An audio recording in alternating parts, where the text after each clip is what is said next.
Tozmania è il luogo giusto in cui sentirti a casa, bere una buona birra artigianale e mangiare in compagnia cibo semplice, gustoso e saporito. Tutti i nostri prodotti sono friulani e a chilometro zero e i nostri cibi sono preparati con passione dalla nostra cucina.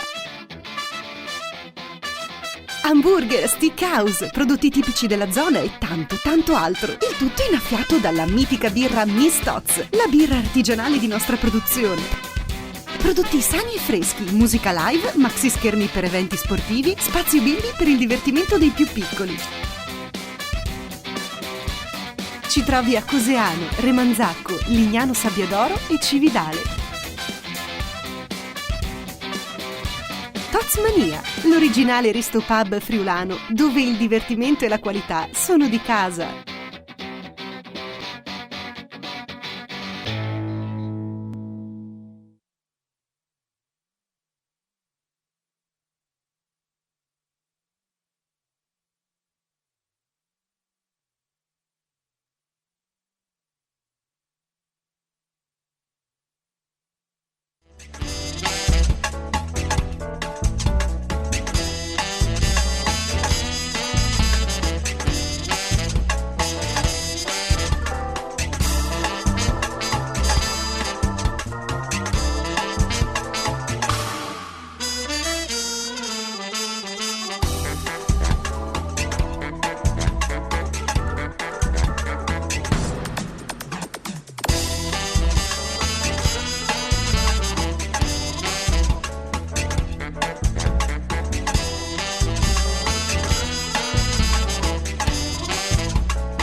Torniamo in diretta qui da Lignano Sabbiadoro per le fasi finali delle Ebra Series. Sta iniziando la prima gara del pomeriggio, in campo già i giocatori del Forum Iuli che si stanno scaldando. Siamo in attesa degli avversari della squadra friulana, i Pacific Islanders.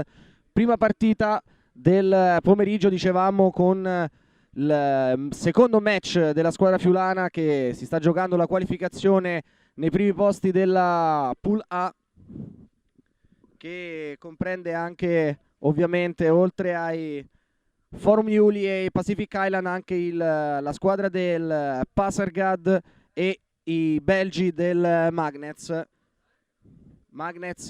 che hanno vinto la prima partita, così come il Forum Iuli, e quindi vediamo cosa succederà.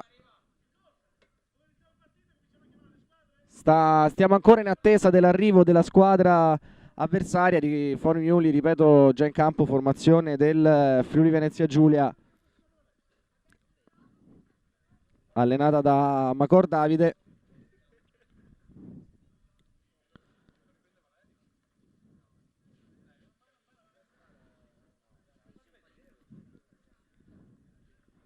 Momenti di attesa prima della ripresa delle competizioni. Io chiedo se sto indegnamente sostituendo Ben, che a breve riprenderà la diretta dell'incontro e della manifestazione. Ecco qui inquadrato l'allenatore della squadra del Forum Iuli, Davide Macor, e via anche gli altri giocatori. Il capitano Tom Harrison cerca un po' di sollievo bagnandosi la testa. Fa davvero molto caldo qui a Lignano, è davvero dura giocare in queste condizioni. Il campo è stato bagnato per fare in modo che la sabbia non scotti, ma insomma fa davvero molto caldo.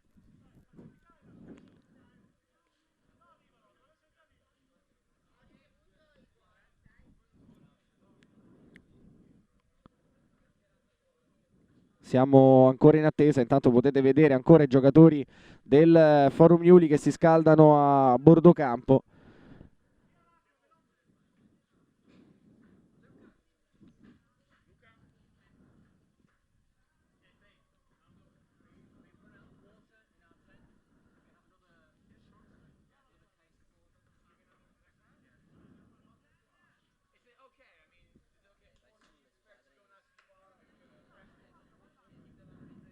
Ed ecco arrivare finalmente i giocatori solani delle Pacific Island, squadra molto potente che gioca veramente un rugby molto interessante. In particolar modo ha una difesa molto aggressiva che mette spesso in difficoltà gli attacchi avversari, riuscendo a guadagnare diversi turnover. Al contrario, il Forum Iuli è una squadra giovane che cerca di muovere più il possibile il pallone, ma che anche nella prima partita, che li ha visti vittoriosi per 7-3 contro il Pasargad, la squadra iraniana, ha avuto qualche problema in difesa.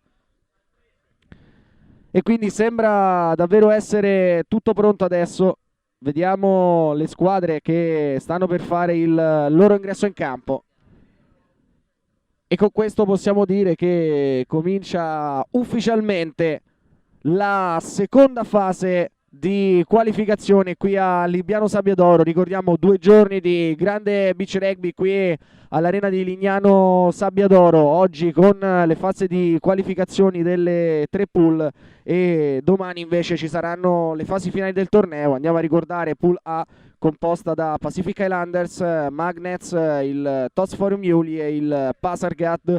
Pool B, i pessimi Barbarians, Tonga Beach e USA Beach 5. Nella Pool C invece la squadra del Marsiglia, gli austriaci del Danube Pirates, i Flare Bears e le Fiji Warriors. Ma entrano in campo ora le 2 formazioni. Ad arbitrare la partita sarà l'arbitro Dave Drury, inquadrato in questo momento. Squadre che si raccolgono come sempre prima dell'incontro per trovare la giusta carica, la giusta motivazione, con i consigli da parte del capitano. ed è davvero tutto pronto. Anche i giocatori degli Highlanders adesso con il loro piccolo rito.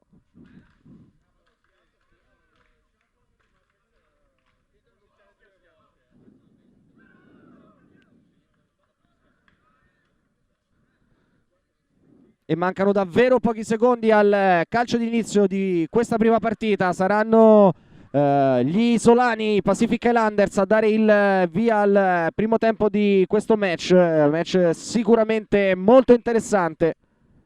Battuto adesso il calcio d'inizio, primo pallone giocato dagli Highlanders che usano benissimo la seconda linea d'attacco, mettono in grossa difficoltà la difesa del Forum Iuli e vanno subito a schiacciare in meta. Immediato il vantaggio degli Highlanders, colta di sorpresa la difesa del Forum Iuli che prova ora a ripartire, rischia in avanti ma si gioca ancora il pallone.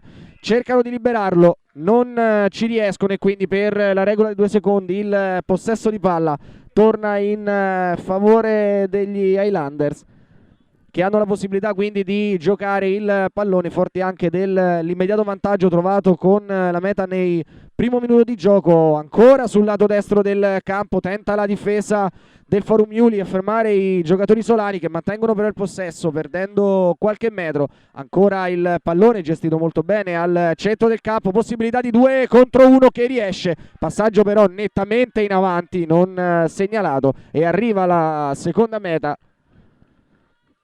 E arriva la seconda meta per gli isolani, riparte subito il Forum Iuli, possibilità di andare a giocare, non arriva il sostegno, pessima la comunicazione del pallone, non c'è la possibilità di avanzare, persi metri, c'è rischio turnover, si continua a giocare, ma questa volta c'è un fallo commesso da parte dei giocatori delle Pacific Island.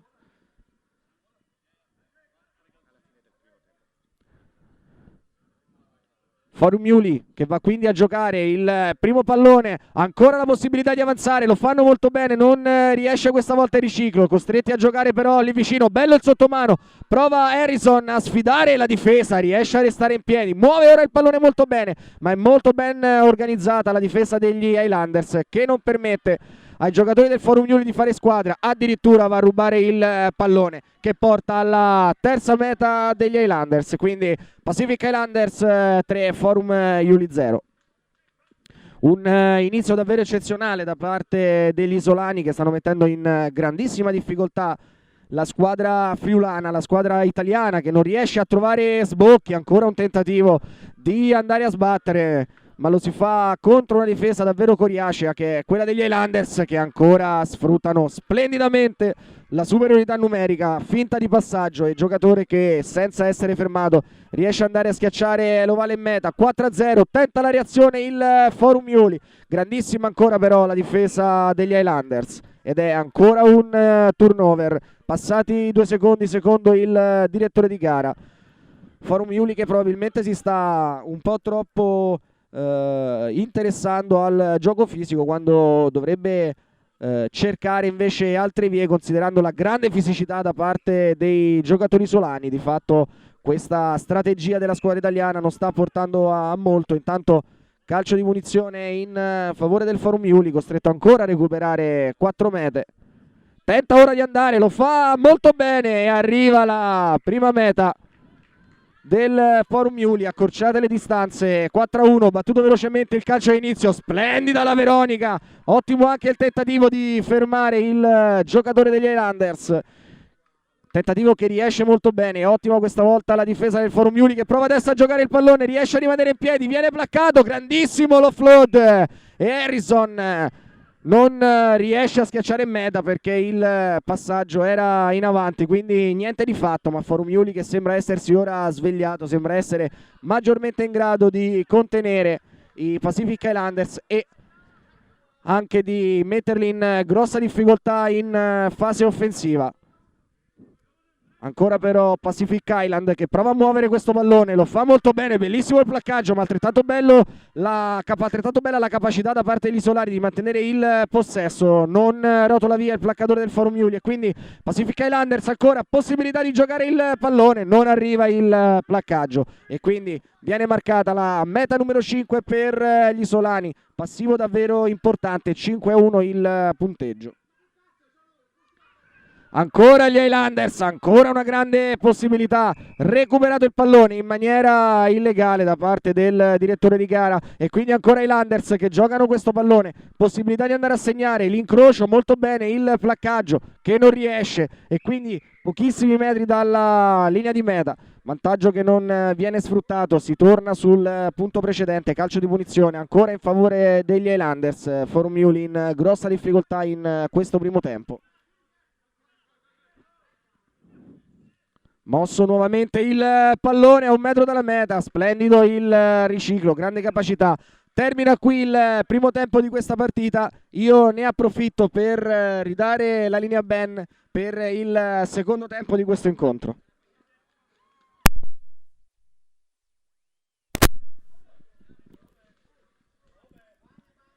Thanks, Valerio. Pacific Islanders are absolutely on fire that first half. 6-1 at the moment, Finn. It would look like seriously steep hill for Amuli to climb. Yeah, looks a bit of a difference in class between the two teams. We'll see if they can make that up.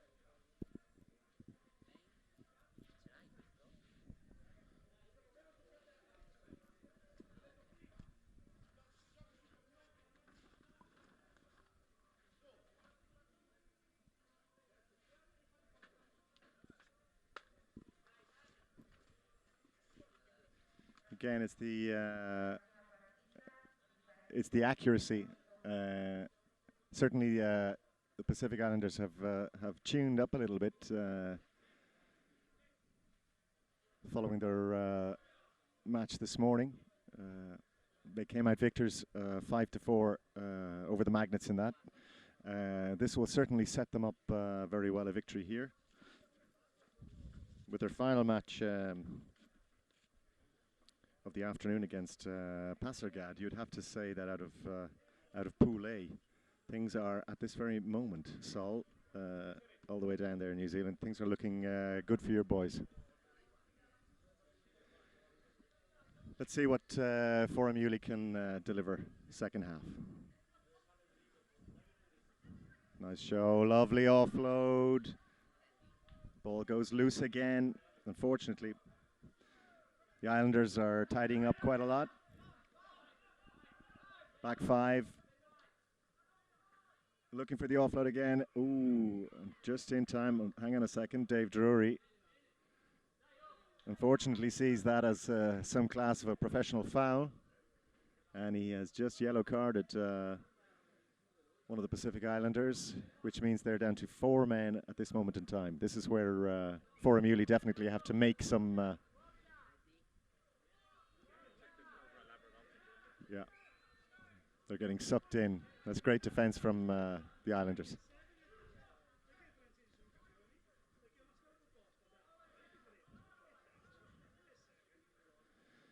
Okay, regaining the composure. Little bit of game playing there.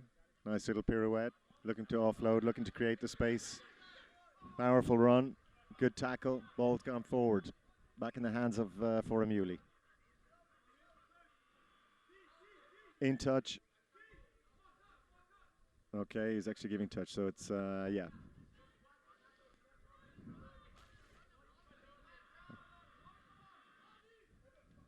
Forum are looking to kickstart the second half, and ooh, what a last-ditch tackle that was, into touch. It looks like they've blown the one-man advantage, so they're going to be disappointed with that, I think. No, they're still down to 4. Sin bin time hasn't elapsed, but certainly they're making use, creating a bit of space.